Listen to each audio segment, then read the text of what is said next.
Oh, absolutely. I know you and I are definitely in agreement, but the charts support that the bottom in gold on the spot market. And I think a big problem, frankly, David, is that we have been taught that if Wall Street tells us this is the value of something, well, then it must be the value of something, when that is really inaccurate.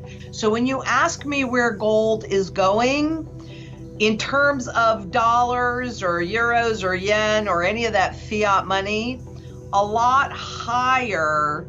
But the reason is because its most important function is to hold its value.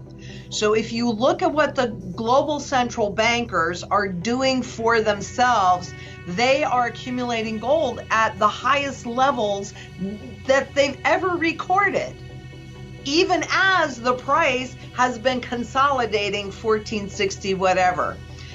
Yes, we technically we concluded a cup, but it's still dirt cheap. At 1900 it's dirt cheap. At 8,000 it's dirt cheap, because the way that the government and central banks use gold is to reset, revalue the fiat money, dollars, euros, yen. And fiat, for those listeners that aren't aware, the translation is by decree. So it's government legalized money. And what do we know about governments?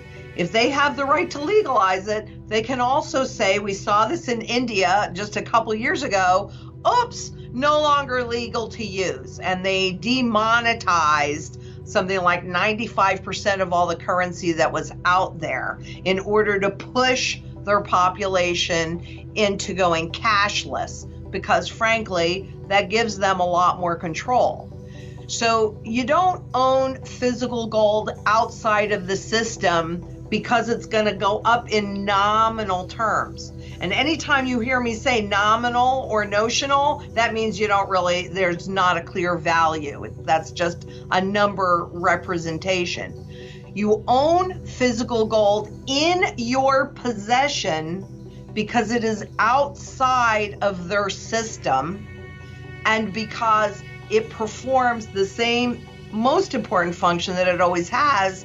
It holds value. Now, why does it hold value? Regardless of what happens with the spot market, it holds value because it actually has the broadest base of buyer of any asset out there.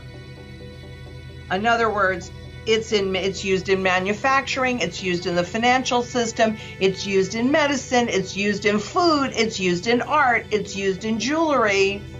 Globally, it has demand across every single sector and segment of the global economy.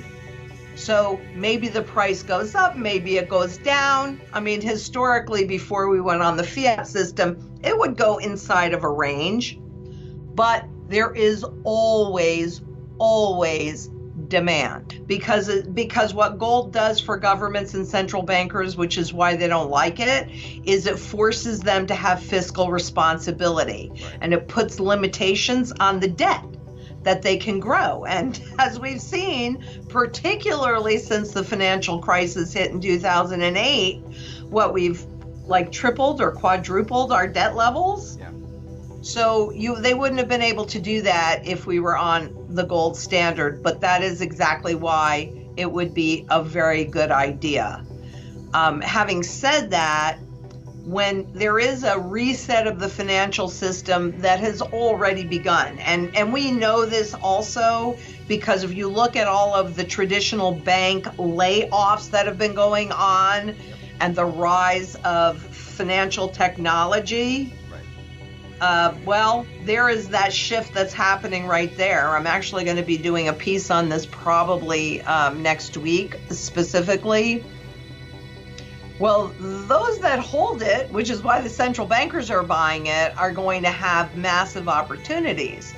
And while, you know, what you're talking about is fiat money versus fiat money, so what, we're the healthiest or the least sick horse in the glue factory? Yeah. Everybody's still in the glue factory. Yeah. The real test of the value of a currency is in how much you can buy with it, your purchasing power. That's the inflation that the central bankers keep talking about, and they say that they can't reach that 2% inflation target, and they're shifting some things in there as well, getting us to run a lot hotter with inflation. But if you could take a minute and look at your personal experience, that's really how you value a currency for the individual, is how much can I buy with this? And I think a year ago, wasn't it that most Americans couldn't come up with $500 in an emergency? Yeah. And the more current numbers that I saw just recently, where they couldn't come up with $400 in an emergency.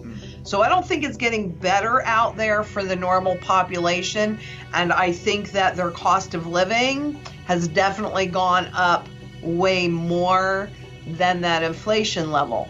Having said all of that, I also want you to take a look at the derivative contracts on gold.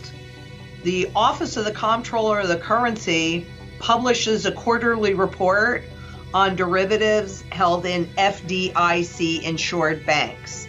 And when you look at the trajectory of those gold contracts, and then you put that with data that I saw before they changed the accounting rules, because that's what they do. They don't change the behavior, they change the accounting rules. Right. But the data that I saw were from the Bank for International Settlements, stating that for every 1 ounce of physical gold, there were 62,000 ounces of digital gold. They can do anything, really, they can do anything they want with the visible price. Right. Because none of that really makes sense for the level of buying that the central banks have been doing since 2008. Before that, they were net sellers. They were selling gold to suppress the price. But, now you just sell a simple contract that costs you $150 to control 500 ounces of physical gold or 5,000 ounces of physical silver. You do the math. That's a lot of leverage, and it's pretty darn cheap when all you have to do is push a button. You don't have to go out and mine it or process it.